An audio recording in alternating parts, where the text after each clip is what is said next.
Hey everybody, it's Daniel. Welcome back to my sofa in beautiful Barcelona. Let's talk about a rule I absolutely hate. This is a rule in Spanish that I learned in high school. The teacher tried to explain it in high school. I generally ignored it. I continued ignoring it for, 20 plus years up till this point. The other day, I got a comment here on YouTube from Gladys. Gladys mentioned that I said in one of my videos something incorrect. That I said, tengo mucho hambre. In one of my videos, I was explaining mucho, muchas, muchos, and things like that.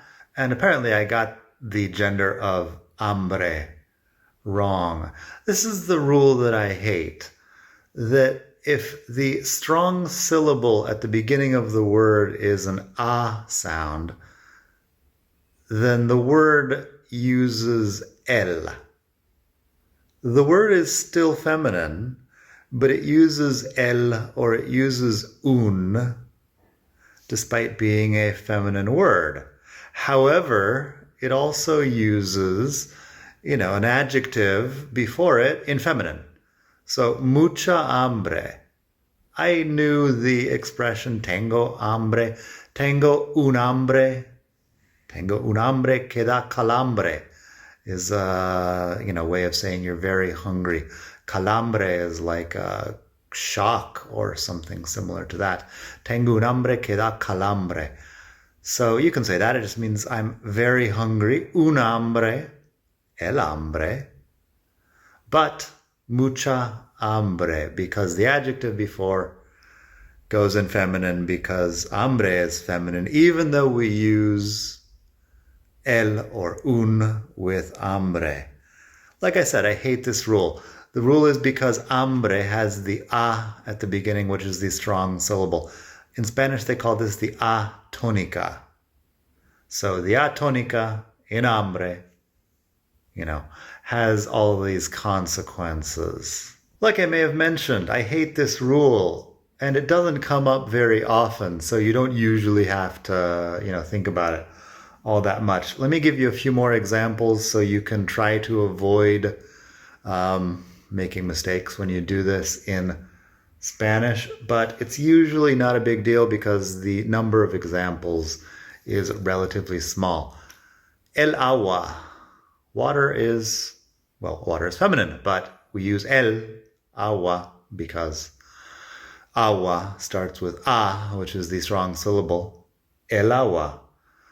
However, if we want to talk about it in plural, we would say las aguas del río.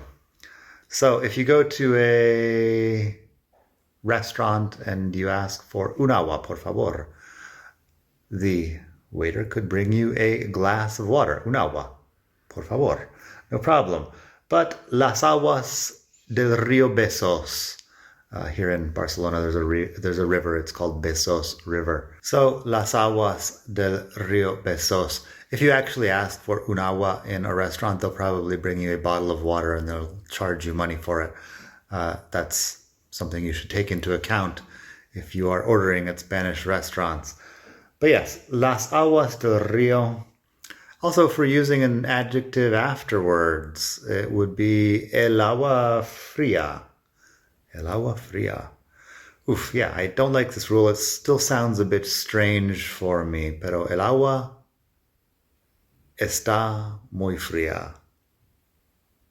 I don't know. Yeah, I just have a mental block between the el and the fría bit. But that's the rule, and I guess we need to use it correctly.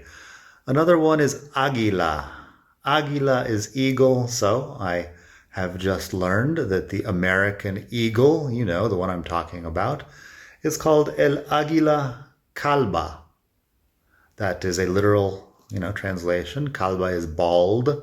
El águila calva, but las águilas calvas.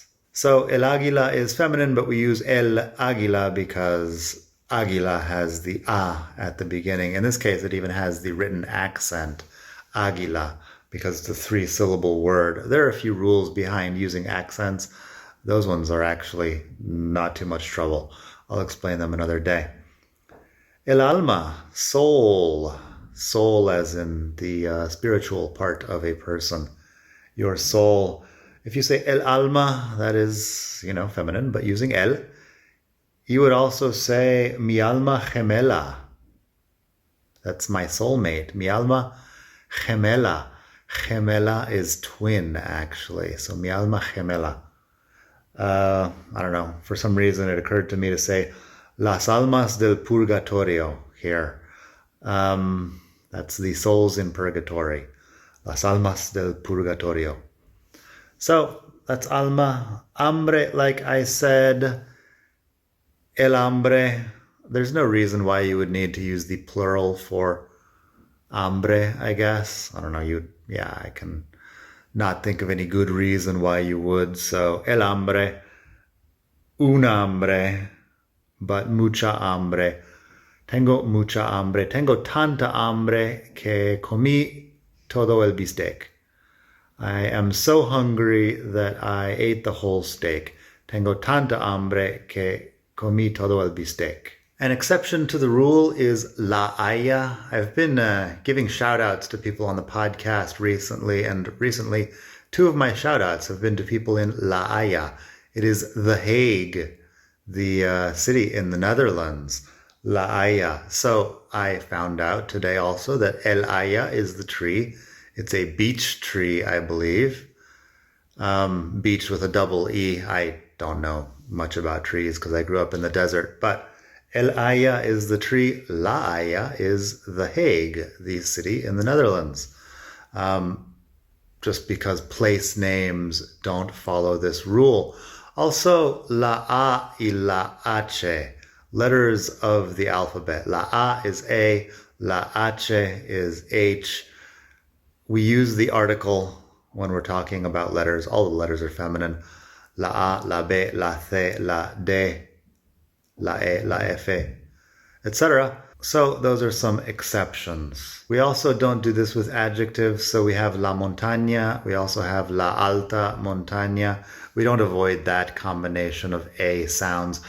The explanation that my Spanish teacher gave back in the day was that we are avoiding the combinations of A sounds from la, águila, or, la and a strong A sound.